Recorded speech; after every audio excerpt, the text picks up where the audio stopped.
Bonjour et bienvenue dans IDF1 chez vous. Cette semaine, je suis à Nemours et là, je suis avec Florian Carvalho qui est athlétiste de 800 et 1500 et cross-country. Enfin bref, on va apprendre en mieux. Et son entraîneur. Gérard Sautré. Oui, Gérard Sautré. enchanté. Voilà. Alors, est-ce que vous pouvez m'expliquer comment vous êtes venu à Nemours et comment vous êtes venu à travailler ensemble? Bon, ben c'est... Travailler ensemble, c'est depuis l'âge de 6 ans. D'accord. Je l'ai éduqué, puis après on est passé à s'entraîner. Très bien. Et bon, les 6 dernières années, nous sommes arrivés par des circonstances un peu contournées à Nemours. Car auparavant, nous étions sur Avon, D'accord. C'est où avant? à côté de Fontainebleau. Ah, bah pas loin, alors ça va. Oui. Et alors, Florian, racontez-moi pourquoi vous avez choisi les 1500. Tout simplement parce que c'est plus les physiologies de mon corps qui ont décidé que cette distance allait être plus abordable pour moi, je pense. Mais toutes les distances avec l'entraînement peuvent passer. Il n'y a pas vraiment de distance appropriée à chacun en fait. C'est l'entraînement qui fait que telle ou telle distance va devenir plus performante pour telle ou telle personne, quoi. Donc moi, le 1500 mètres, parce que d'abord j'adore cette distance. Oui. Et puis C'est 3 tours et 3 quarts voilà, sur 400 mètres. Voilà, on fait presque 4 tours. C'est 3 tours et 300 mètres. Donc, et c'est à peu près 3 minutes 45. Voilà, les meilleurs sont en 3 minutes 30. Moi, mon meilleur chrono de cette saison, c'est 3,38. D'accord, bien. Mais en gros, oui, il y a des courses en 3,40, ça se voit assez régulièrement, quoi. Et vous avez déjà eu une médaille d'argent cette année? Voilà, donc cette année, j'ai fini deuxième au championnat de France élite à Valence. Sur 1500 mètres justement. Ça veut dire quoi, élite? Élite, ça veut dire c'est les meilleurs Français seniors. Donc comme la Ligue 1 au foot, quoi, sauf qu'en athlète, on appelle ça les élites. D'accord. Donc voilà. Et alors, pour les 1500, on est obligé, comme vous avez dit, d'être comme ça? Il n'y a pas de muscles, sauf le muscle pour... C'est pas forcément d'être... Forcément.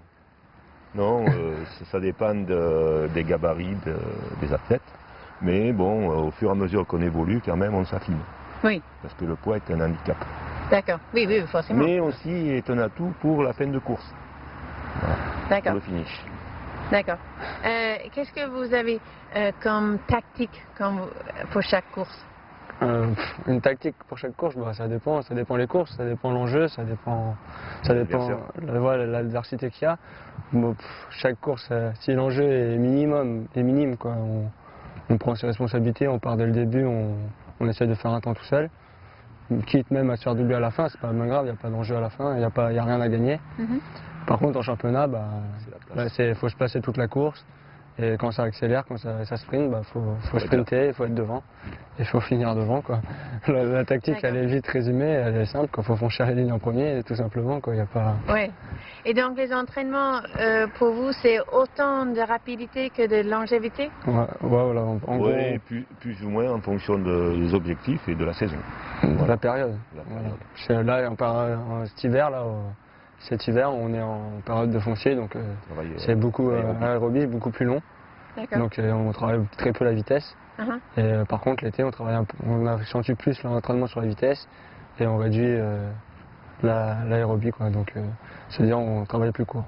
Très bien, très bien. Plus court et spécifique. Très bien. On va continuer ça après. On va vous laisser avec un super programme et je vous retrouve tout à l'heure ici à Nemours.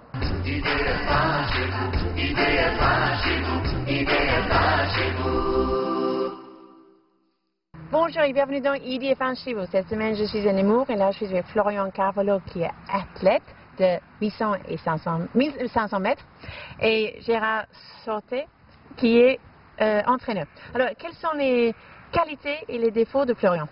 Parce qu'il peut parler de lui-même. Pourquoi? Les qualités, il est très courageux. Il se fixe des objectifs qu'on peut atteindre. C'est ça le plus important, parce que si on se fixe des objectifs qu'on ne peut pas atteindre, on a tendance à regresser, déprimer, etc. Donc, on se fixe toujours des objectifs qu'on peut atteindre dans la saison. Donc, cette année, c'est la saison à venir, c'est les championnats d'Europe. C'est où, là, à Barcelone? Non, championnat d'Europe Espoir. En Espagne. D'accord. Donc, cette année, il vise encore une fois le titre. Peut-être aussi par équipe, parce que l'année dernière, il a fait 4e et 1er par équipe. Donc cette année, les premiers étant partis, ça serait logique qu'il ait encore la première place. Oui, Voilà. oui, complètement. Voilà. D'accord. Et puis des championnats de France de cross court. Mhm. Bon, ben là, il fera ce qu'il pourra parce que c'est tout le monde, c'est les élites, aussi bien espoirs que les seniors. D'accord. Et vous, vous étiez athlète à quel niveau avant de devenir entraîneur? Bon, là, j'étais un petit niveau interrégional, mais j'ai enseigné l'athlétisme et les procédés d'entraînement à l'école interarmée des sports pour la formation des moniteurs et moniteurs-chefs. D'accord. Voilà. Vous vous occupez de Florian et qui d'autre? Laetitia Meunier, qui a fait 15e au championnat d'Europe l'année dernière, Mhm. junior, Mhm. et de Mathilde Chachignon qui a fait 4e au 3000 mètres steeple élite cette année. D'accord. Florian, vous étiez champion d'Europe junior en cross. Oui. Racontez-moi un peu ce que c'est le cross et pourquoi ça vous a plu de faire cette discipline-là. Le cross, ça m'a plu. Le cross pour moi c'est un moyen de préparer la piste pour préparer l'été. Donc le cross j'y vais, ça me déplaît pas mais ça me plaît pas plus que ça non plus, pour vous être franc. J'y vais, à chaque fois je donne le meilleur de moi-même parce que je sais que si les résultats sont là en cross, les résultats seront là l'été. Bon après, le championnat d'Europe c'est toujours un moment important, et on court avec le maillot de l'équipe de France, on est là pour représenter la France. Donc à chaque fois l'enjeu c'est de gagner. Donc moi quand j'ai gagné mon titre, je savais que j'avais la possibilité de gagner étant donné que l'année d'avant j'avais fini 2e et que le premier était plus là. Donc le titre devait me revenir, mais bon encore faut-il faire la course et être devant. J'ai réussi à faire la course, être devant, finir premier. Et puis voilà, après c'est un grand soulagement, il y a plein d'émotions qui viennent parce que tous les efforts qu'on a fournis pendant tout l'hiver à s'entraîner quand il fait froid, quand il fait -15, quand il neige, quand il pleut, bah voilà, on sait qu'on les a pas fait pour rien et puis bah, maintenant on se protège pour, comme Gérald l'a dit, pour cet hiver qui est donc le 12 décembre, les championnats d'Europe de cross et c'est pas en Espagne, c'est au Portugal, à Albufeira, et où j'espère que je ferai aussi bien qu'à Bruxelles il y a 2 ans. Donc l'avenir nous le dira. Très bien. Magnifique, on croise les doigts. Voilà, j'espère. Je vais vous laisser avec un super programme et on se retrouve tout à l'heure. Décidément, je suis plus habituée au micro-main. Je vais vous laisser avec un super programme. On se retrouve après ici à Nemours tout à l'heure.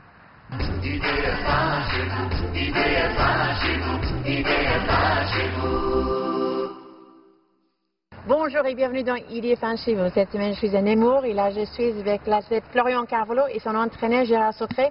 Alors, est-ce que vous pouvez me raconter votre lien avec Nemours?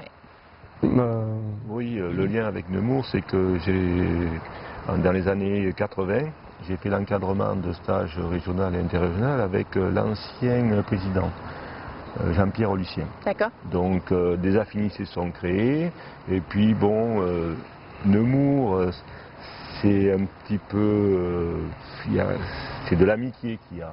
C'est pas on vient s'entraîner et puis on repart. Non, il y a autre chose. Donc on véhicule quelque chose d'autre qu'on ne trouve pas forcément dans tous les clubs. Et vous, Florian? Comme Gérard vient de le dire, à Nemours il y a autre chose, il y a le club, il y a ce qui l'entoure, donc il y a les amis en dehors. C'est pas vous donne les moyens de Et oui, s'entraîner c'est le club. Le club m'apporte les structures, comme vous voyez, la piste. La petite salle de muscule qui est en haut et tout. Et à côté de ça, la ville de Nemours a créé un partenariat avec moi afin que je puisse m'entraîner et atteindre les objectifs que je me suis créés, que je me suis fixés, oui. qui sont la participation aux Jeux Olympiques en 2012. L'objectif principal, c'est Donc, alors justement, ça c'est l'objectif. C'est en 2012. Vous avez encore 2 ans, ou un an et demi. On a un an. On a 2 saisons. Okay. Ouais, mais bon, ça fait un an et demi de préparation encore. Voilà. Et bon, on verra bien, j'espère que voilà, ça le fera. Mais sinon, non, mais mes horaires sont parfaits. J'ai la possibilité de m'entraîner le matin et le soir grâce aux horaires aménagés de la ville. Donc je la remercie encore, la ville de Nemours. Et j'espère que ça durera jusqu'aux Jeux Olympiques pour aborder cette compétition en toute sérénité. Et pas pour les 1500, on imagine que vous pouvez faire ça longtemps par rapport au sprint, parce que j'ai l'impression qu'on peut... Jusqu'à quel âge on peut faire les 1500? Oh, mais le sprint aussi, il y a des sprinteurs qui ont 36 ans, qui sont toujours au jeu, oui. Ah oui, 36 ans? Oui. C'est rare, non? Non, mais plus de trentaine, c'est pas rare. Ça dépend de leur vie. Bon, ben, Florian, c'est pareil, ça dépendra de la vie qu'ils mènent à côté. Bon, puis les blessures. Voilà. Mais non, mais c'est ça, dans tous les sports, c'est pareil. Oui. Tous les athlètes, joueurs ou autres qui ont une longévité, c'est qu'ils ont une vie saine. Oui. Entre parenthèses. Obligé, oui. Obligé. Donc vous voyez votre futur jusqu'à quel âge? Je ne me suis pas fixé de limite. Pour l'instant, 2012, j'apprécie toujours de venir aux entraînements, faire les entraînements. Après 2012, non, pas que 2012. 2012, au moins 2016, après il y a Rio. Donc, après, mais ça continuera, je pense, après. Mais bon, il n'y a pas de limite d'âge. Tant que je serai performant, je continuerai à courir. Et puis tant que je prendrai plaisir, je serai toujours sur les pistes, quoi. Après c'est sûr que on sait pas. Je me vois mal à 40 ans, on continue à courir à haut niveau, quoi. C'est impossible. Mais courir encore pour le plaisir, il n'y aura pas de problème, je pense. Mais là, grâce à la ville de Nemours, il continue, comme il a fait des études de secrétariat comptabilité, il continue à travailler au sein de la municipalité au niveau comptabilité. Très bien. Donc, il fallait quelque chose pour s'occuper un petit peu l'esprit et ne pas penser qu'à s'entraîner. Oui, c'est ça, parce que sinon ça fatigue. C'est une fatigue mentale. Oui, j'ai vu cela pendant plus de 20 ans à l'École intermédiaire des sports par rapport aux athlètes du bataillon de Joinville et aux joueurs qui n'avaient rien à côté, ils se retrouvaient sans rien à l'issue de leur carrière ou par blessure ou autre qui s'arrêtaient. D'accord. Donc c'était très important d'avoir un travail à côté. Oui. Je suis d'accord. Je suis ravie de vous rencontrer. Merci. Bonne continuation. Merci beaucoup à vous. On sera là pour le 2012, mais bon, on a le temps, n'est-ce pas? Pour l'instant, c'est que le week-end. Donc, je vous dis bon week-end et à lundi. Bye bye. Idée est pas chez vous.